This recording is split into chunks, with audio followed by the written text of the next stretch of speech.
Bonjour à toutes et bonjour à tous, bienvenue mes amis sur ma chaîne Domi Univers Crypto. J'espère que vous allez bien, que tout se passe bien pour vous et faisons en sorte que ça dure.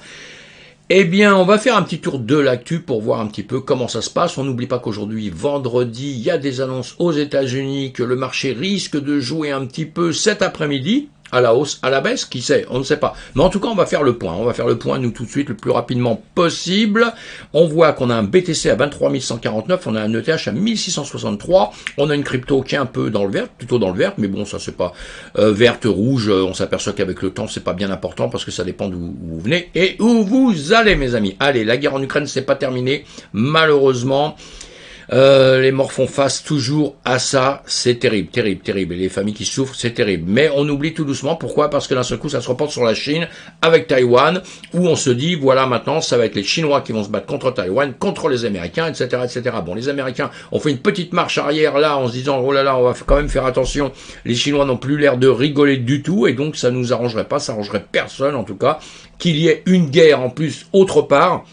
Et une guerre qui fera encore beaucoup de morts, et sincèrement, on ne le souhaite pas, hein, ni d'un côté, ni de l'autre. Tout ça, c'est quand même terrible. Mais tout ça, ça joue sur notre monde à nous, à notre petit écosystème qu'on a tous, hein, de notre côté, chacun de son côté. Et évidemment, on a tous notre petit univers, et des choses comme ça joue contre nous. Hein. Évidemment, la pire des choses, c'est tous les morts. Je le répète, hein, c'est ça, pire que tout. Moi, je souhaite aucune guerre au monde, aucune. Hein.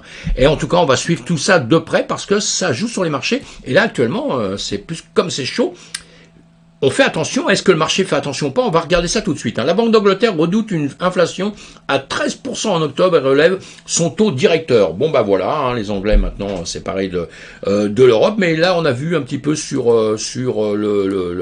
la bourse ce matin à l'ouverture, la bourse, bah tout le monde s'en fout quoi, tout le monde s'en fout, hein, l'Angleterre là. Je dis ça, mais bon.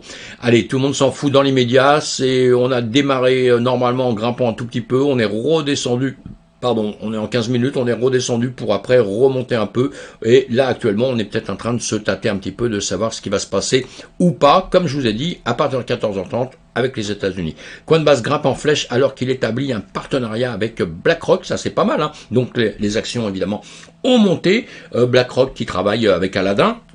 Et tout ça sur des institutions, pour être faire simple, des systèmes plus classiques qui vont rentrer de la crypto-monnaie, qui vont permettre à des gens de rentrer en crypto-monnaie, etc. Ça va gagner des clients supplémentaires. Donc tout ça pour nous, allez, bonne annonce, c'est très bien, tout va très bien, madame la marquise. Le fonds d'investissement de Bernard Arnault va investir 100 millions d'euros dans le Web3, tout va très bien. Allez, on lit ces articles, hein, CryptoHost et les autres, hein, on lit tout ça. Tout va très bien, moi je vous donne des bonnes nouvelles, des mauvaises nouvelles pour voir un petit peu où on va, évidemment. Instagram ajoute des NFT Flow Blockchain et des pompes à jetons Flow 44%, évidemment. Flow a grimpé d'un seul coup, hein, vous le voyez là, sur ce graphique-là, c'est toujours ce qu'il y a de mieux. Et puis voilà, on avait des zones comme ça, où tout ça, ça réfléchit, comme la crypto en ce moment, comme le Bitcoin en ce moment, hein, comme d'autres. On réfléchit, puis d'un seul coup, il y a une décision, hein, la décision, elle est à la baisse, hein, parfois, hein, et parfois, elle est à la hausse, hein, évidemment, suivant justement les annonces, le marché, etc., etc. Et là, boum, hein, ceux qui étaient là, qui sont partis là, qu'on suivi ça de près, justement, en suivant les informations. C'est ça qui est très, très, très important. C'est pas simplement, ça monte et ça baisse, il y a toujours des raisons, hein. Après, les raisons peuvent changer aussi d'avis en 2 secondes, hein, c'est-à-dire la décision qui est prise par beaucoup de gens, parfois en quelques heures, boum, on refait demi-tour et on repart dans l'autre sens. Parce qu'il y a des choses qui sont un peu plus compliquées que ça dans notre système. Hein. C'est un système compliqué, un système de travail et de professionnel, donc il y a des fois c'est un peu plus compliqué, ça monte et ça va rebaisser pour d'autres raisons. Mais en tout cas, on doit suivre tout ça parce que là, il y avait des trades à prendre, évidemment. Hein, vous avez vu, hein, quand vous avez cassé ici, vous aviez toute une zone ici, une sorte de range. On peut le qualifier comme une range si on le met très très bien. Sinon, moi, je le dessine comme une zone. Hein. On a une zone ici. Bah, quand on casse la zone, hein, évidemment, par ici, ça veut dire qu'on va monter. Quand on la casse par là, ça veut dire qu'on va baisser. Et évidemment, on va se mettre des stops, des choses pour se protéger parce qu'il pouvait très bien monter puis redescendre d'un seul coup de l'autre côté. Ça arrive toujours. Donc, faut pas croire que quand ça commence à monter, ça fait toujours ça. Mais en tout cas, quand ça le fait, c'est pas mal. Hein. Ça monte, ça réfléchit, ça remonte, donc encore une fois, tout va très bien. DPO prévoit de transformer la Colombie en un hub minier de crypto-monnaie. Bon, des grandes annonces, hein, comme on dit, hein, mais c'est une crypto qui nous fait ça. J'aime bien leurs articles, ils suivent le marché de près, hein, comme beaucoup de journaux que je vais vous mettre là à longueur de temps.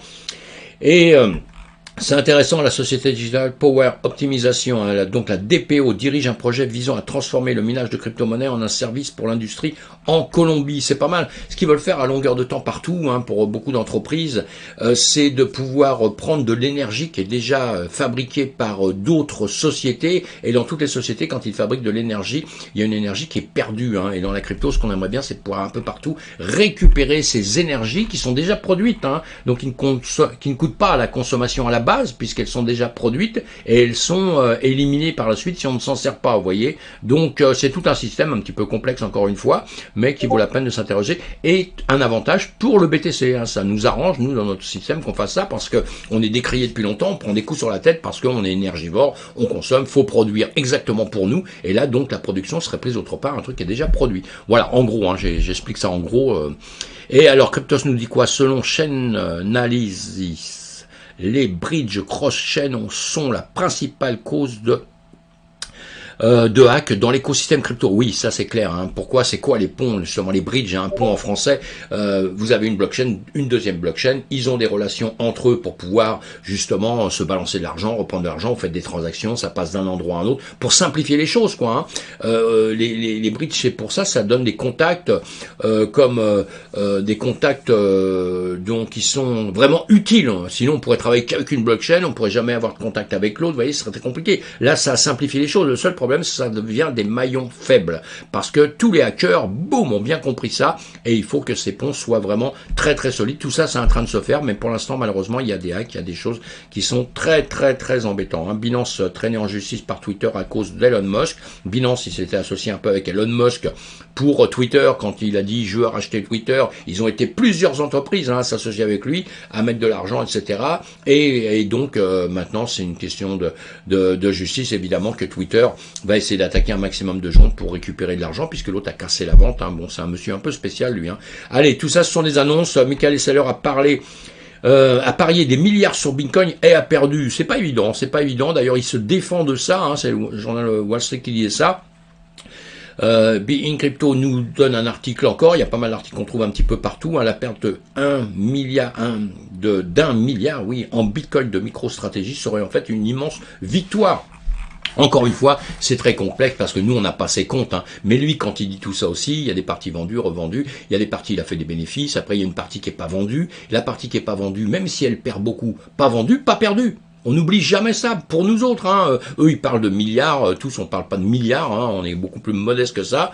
Et mais que vous ayez n'importe quelle somme, c'est pareil. Hein. Vous avez acheté un mauvais moment, ça redescend, ça redescend. Ne vendez pas. Attendez. Le marché va rebondir à un moment donné. Je vous fais pas de conseil d'investissement. Je dis juste ce que je pense. Mais il faut pas vendre. Et si vous êtes obligé de vendre, c'est que vous êtes rentré dans un marché financier à un moment donné pour acheter des actifs risqués, des actifs à haute volatilité, des actifs qui peuvent gagner mais perdre aussi beaucoup d'argent. Vous êtes rentré avec de l'argent dont vous aviez besoin. Ça, on ne fait jamais ça. On rentre avec de l'argent qu'on oublie quelque part, entre guillemets, on n'oublie pas, c'est son argent. Mais de l'argent, ça vous empêchera pas d'acheter votre baguette de pain demain, de payer votre loyer, de nourrir vos enfants, etc., etc., etc. On vend pas sa maison pour rentrer dans un actif risqué. Ou alors, on en rentre une toute petite partie et on met le reste dans des endroits sécurisés. Hein, même si on gagne moins, mais on met pas tous ses œufs dans le même panier. C'est ce que je voulais vous dire sur cet article-là, parce qu'à la base, sinon, c'est nous qui faisons des erreurs. C'est pas le système, même s'il s'écroule, qui a fait l'erreur. C'est nous qui avons fait l'erreur en mettant tous ces œufs dans le même panier.